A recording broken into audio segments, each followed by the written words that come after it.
Graham, a potentially huge goal for your team at the end, a massive 3 points. Yeah, look, it's 3 points and that's it. 3 points. We've got a long way to go. We've got a lot of football to be played between now and the end of the season. But fair play to the lads. That character, that resilience has been evident certainly since the day I've come through the front door. And there you go again, late on a couple of weeks back against Woking. So it's no fluke. We are relentless in the pursuit of success. The lads, we drum that into the lads every day of the week.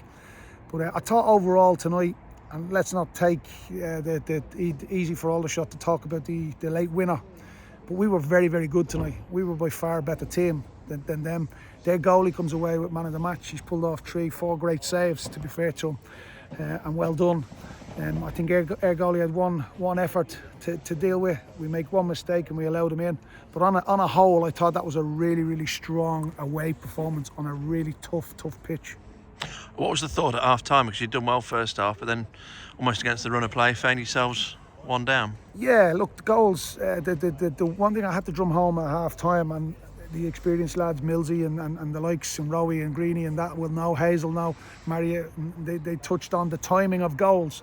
The timing of that goal just before half time, that can knock the stuffing out of you. Played in many a team where you come out in the second half and the opposition have their tails up.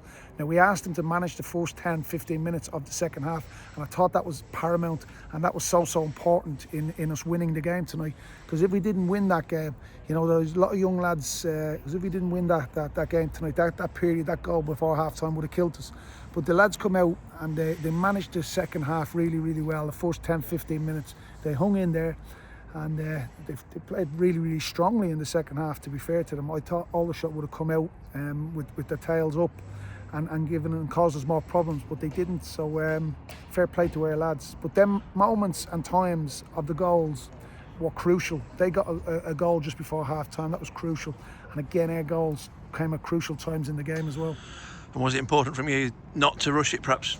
What you said about patient play, because you didn't chuck your second striker on until sort of midway through the half. You'd weathered that potential storm and then gave it a real go.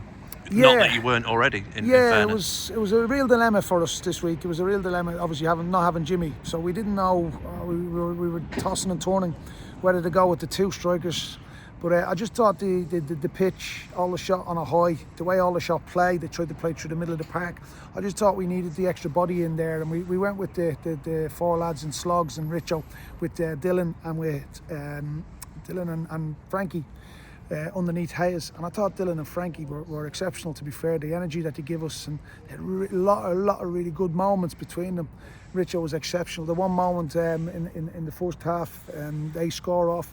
Again, you know, your defenders were magnificent as well, to be fair to them. Millsy leading the line back there.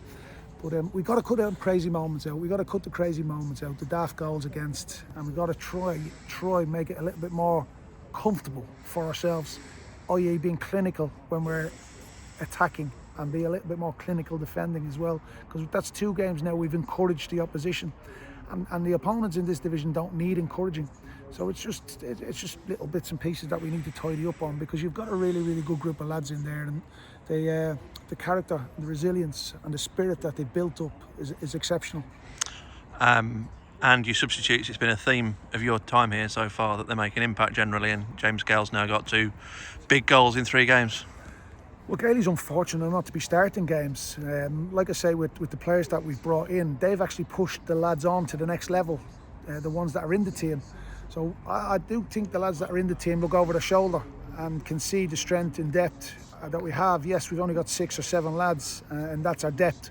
But they have got quality, and they know that them lads could come in and take the jersey at any time. So, yeah, it's healthy competition. Gailey was really unlucky. Maz was really unlucky not to start tonight, because I was really hemming and hawing whether to go with the 2 strikers and the one underneath. But I flipped it a little bit to go with the 2 and the 1 instead. So. Yeah, look, the lads have probably considered themselves really unlucky not to start tonight, and Gailey's been magnificent off the bench for us over the last couple of games. You're out the bottom 4 tonight. You're 3 points clear, but I guess the message is nothing's sealed yet. My message would be simple: can we stay out?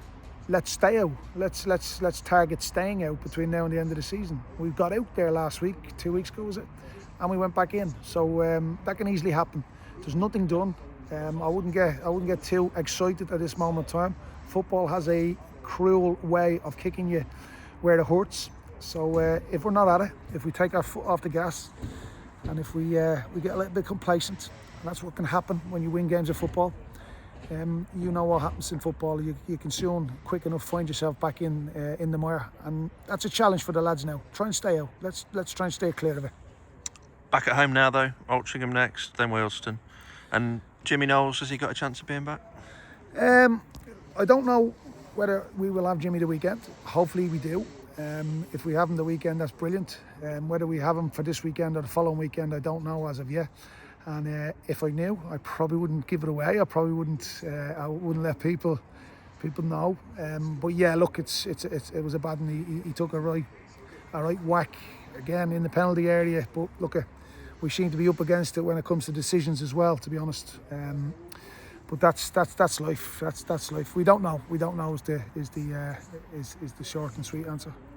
And 173 Boston fans done you proud again tonight. They've certainly bought into this, especially on these long Tuesday night away trips. You don't Aldershot away on a Tuesday night. That's crazy. It is crazy support. And again, look, you don't have to tell our players the importance of our fans. They go over and they thank each and every one of them. I know Hilly leads the charge. Dylan Hill, such a young lad, and that's brilliant for a young lad learning the power and the support of the fans. But let's have that right. Let's have it right. Them fans have cheered us off the park, have clapped us off the park when we've lost games of football. So it's special for them as well. And that's quality fan base. That's a quality support that we get, because they're so positive, and they have played a massive part in this run. And I just hope this dressing room can reward that fan base. I just hope the dressing room can give them what they fully deserve.